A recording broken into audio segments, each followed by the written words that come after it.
বন্ধুরা প্রত্যেক দিনের মতো আজকেও হাজির হয়ে গেছি। আমি আমার রান্নাঘরে সমস্ত কিছু উপকরণ গুছিয়ে নিয়ে চলে এসেছি রান্নাঘরে। আজকে একদম সাদামাটা একটা রেসিপি আপনাদের সঙ্গে শেয়ার করব। আর এই রেসিপিটা যে শেয়ার করব সচরাচর আমাদের এখানে পাওয়া যায় না। এই শাকটা আমাদের এখানে আজকে আমি পেয়েছি বলে আপনাদের সঙ্গে শেয়ার করছি। আর উনুন জ্বালিয়ে দিয়েছি, এত ধোঁয়া হচ্ছে আমার চোখ থেকে জল বেরিয়ে যাচ্ছে। দেখুন বন্ধুরা, এই যে দেখুন বেথো শাক তোমাদের দাদাভাই বাজার থেকে পেয়েছে বলে আজকে বেথো শাকটা নিয়ে এসছে। আমাদের এখানে সচরাচর এই বেথো শাকটা পাওয়া যায় না। আর এই বেথো শাকটা তো শীতকালেই পাওয়া যায় বন্ধুরা। আলু বাড়ির ভেতরে হয়, আলু চাষ যে হয় সেই আলু বাড়ির ভেতরেই হয়। আমাদের এখানে এতটা আলু চাষ হয় না, আমাদের এখানে বেগুন চাষ হয় আর উচ্ছে চাষটা প্রচুর হয় এখানে। এই জন্য আজকে পেয়েছে বলে তোমাদের দাদাভাই নিয়ে এসে বলছে যে আজকে এই রেসিপিটা শেয়ার করো। তো ভাবলাম এই রেসিপিটা আজকে আপনাদের সঙ্গে শেয়ার করি। তো চলুন বন্ধুরা, রেসিপিটা শুরু করা যাক। এই বেথো শাকটা 4 আটি পেয়েছে তোমাদের দাদাভাই। প্রথমে বেথো শাকটা ভালো করে বেছে নেই আমি। এই চচ্চড়ি খেতে আর ভাজা খেতে, এর ভাজা সিম দিয়ে ভাজা করে খাবেন বন্ধুরা, দারুণ লাগে খেতে। আর চিংড়ি মাছ দিয়ে চচ্চড়িও কিন্তু খেতে দারুণ লাগে। এর আর একটা উপকারিতা আমি আপনাদের সঙ্গে বলছি বন্ধুরা, আমি টেস্ট করেছি এই জন্য আপনাদের বলছি। এই শাকের যে রসটা, এই শাকটাকে প্রথমে গরম জলে তো ভালো করে ফুটিয়ে নিতে হবে, দিয়ে ঠান্ডা করে এর রস, কারোর মাথায় যদি উকুন থাকে সেই রসটা দিয়ে স্নান করার আগে 1 ঘন্টা ভালো করে মাথায় রসটা দিয়ে দিতে হবে। দিয়ে শ্যাম্পু দিয়ে ভালো করে চুলটা ধুয়ে নেবে, দেখবে একদম উকুন নেই। তারপরের দিন আপনার মাথা উকুন শূন্য হয়ে গেছে।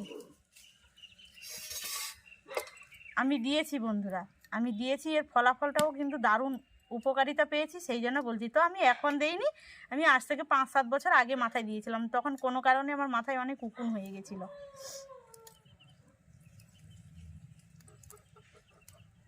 শাক বেছে নিয়েছি দেখুন বন্ধুরা। আর এই যে ডাঁটাগুলো দেখুন, এই ডাঁটাগুলো শক্ত বলে না ফেলে দেব। শাক এবার বানিয়ে নেব।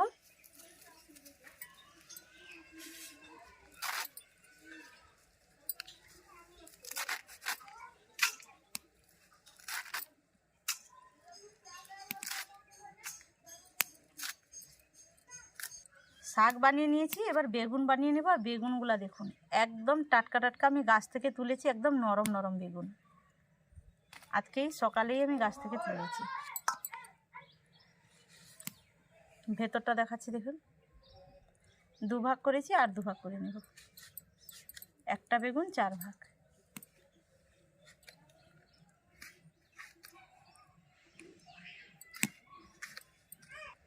বেগুন বানিয়ে নিয়েছি, একটা মাঝারি সাইজের নতুন আলু নিয়েছি, খোসা ছাড়িয়ে বানিয়ে নেব।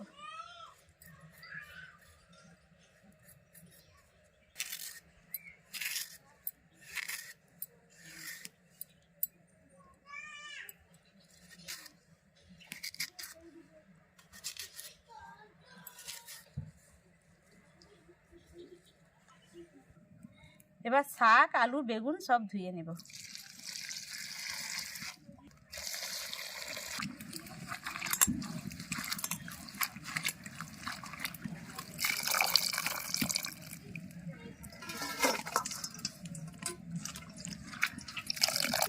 শাকটা আমি আর একবার ধুয়ে নেব। উনুন আগে থেকে তো জ্বালিয়ে নিয়েছিলাম, কড়া বসিয়ে দিয়েছি। এবার কড়ার মধ্যে তেল দিয়ে দেব। তেলের মধ্যে দিয়ে দেবো একটা মাঝারি সাইজের পেঁয়াজ কুচি।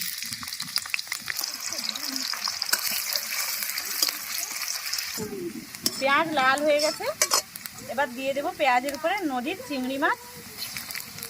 আগে থেকে আমি ভালো করে বেছে রেখেছিলাম। এবার দিয়ে দেবো পেঁয়াজ বাটা। এটাও আমি একটা মাঝারি সাইজের পেঁয়াজ বাটে আগে থেকে রেখেছিলাম।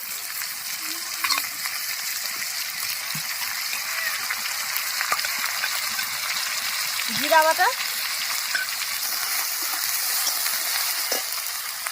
স্বাদ মতো লবণ, হলুদ গুঁড়ো, লঙ্কা গুঁড়ো, অল্প একটু জল দিয়ে দেব।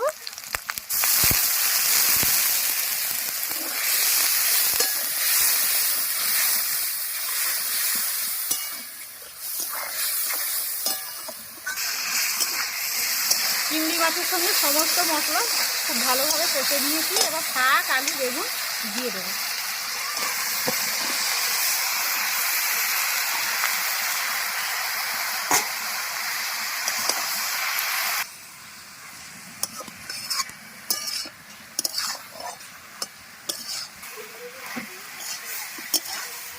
তরকারি কষিয়ে নিয়েছি, এবার জল দিয়ে দেবো।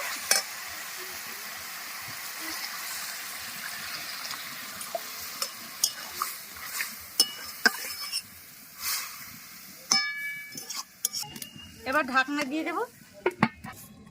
ঢাকনা খুলে একটু নেড়ে নেব।